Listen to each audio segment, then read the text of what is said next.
Hi and welcome to Tabletop Mini Showcase. I'm Jim, and in this video I'm going to be showing you how to use materials that you would normally just throw away in order to make really cool display bases like this. Let's get to it.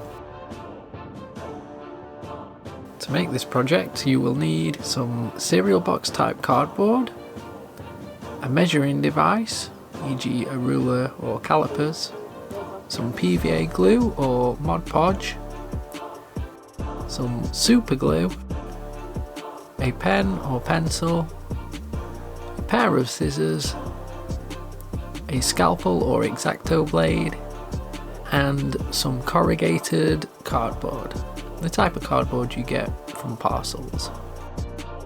You will also need to use whatever basing material you used for the base of the Mini. So to start out, I'm going to make a square the size of the card that I'm using as a backdrop. You could do this by using the card as a template and ensuring that you get the correct size that way, marking out the corners and then turning the card to create a square.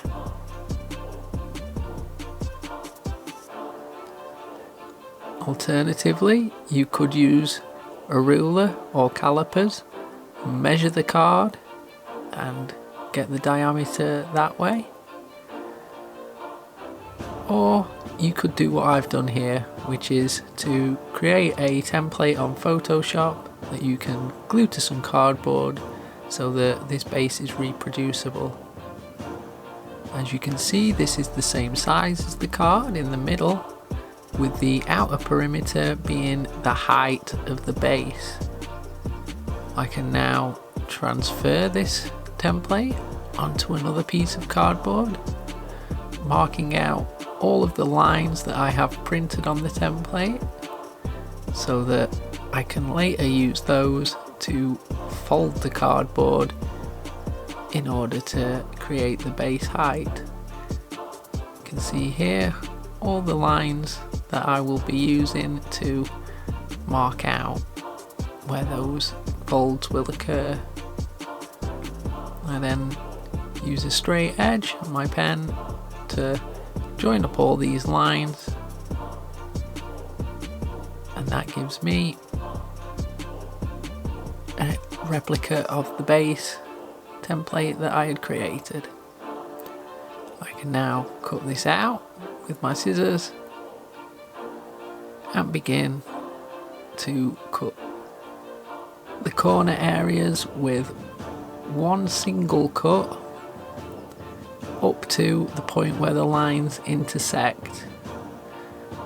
I then score along the lines very lightly so that when I fold along these lines they fold straight and neat.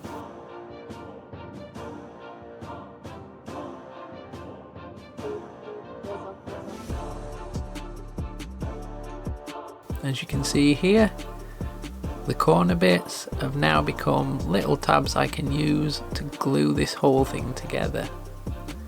I add a little super glue to these corners, and once it's all glued together I trim off any excess where the tabs have protruded slightly above the height of the base. I then use this base as a template to cut out squares of corrugated cardboard, which I will use to fill the base and create some sturdiness and height within the base. If you just cut around the actual square that you have drawn around the base, it will be too big, as that is the outside perimeter. So once you've done that, you will need to remove a little piece of material from around the edges. It's best to do this a little bit at a time until you get the right size, rather than cutting off too much and finding that the piece you have is too small. There we go, perfect fit. Once you get the right size, you can then use that piece of cardboard as a template to make more cardboard squares, and you repeat this until you have enough to fill the base. I then took the miniature that I'm building this base for, and I drew around the base of this miniature so that I know where to cut on this next step. Now when you're cutting out this circle with the X-Acto knife, you're going to want to cut very lightly, as if you press down really hard, there's a much higher chance of you slipping and either ruining the cardboard that you're working on or injuring yourself. If you look carefully at my finger, you can see a circle shaped scar where I actually cut an entire chunk off of my finger as a child. The reason the scar is circular is because I just stuck that piece of skin back on and somehow it healed.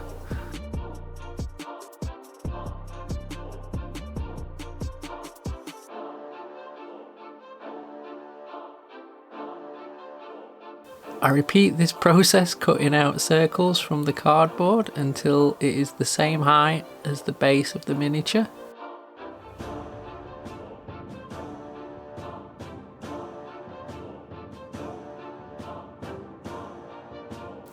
And then glue these pieces of cardboard together so that I can then place this entire section inside the base that I made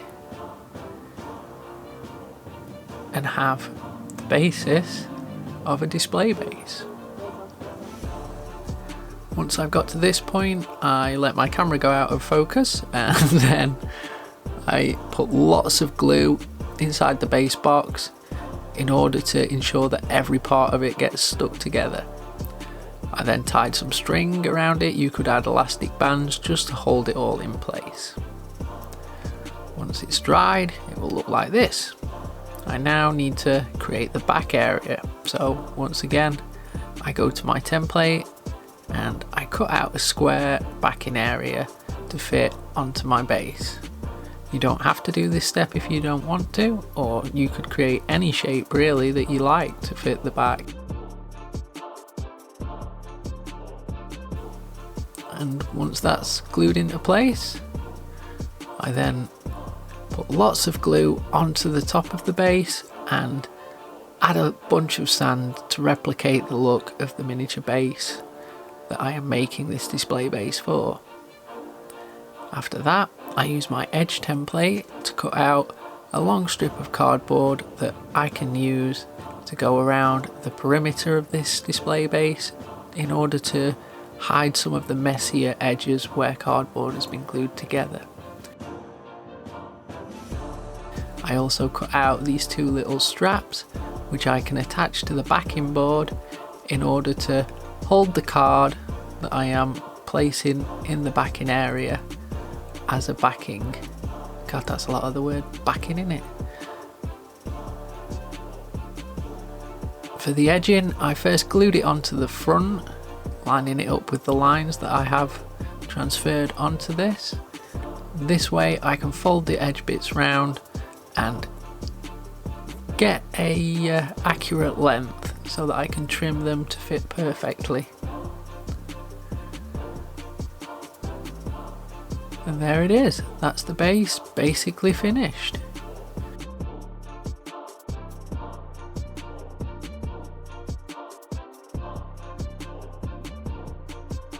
At this point, all there is to do is to spray it with primer, paint it up, and add all those little details like grass tufts and skulls and various miscellaneous bits of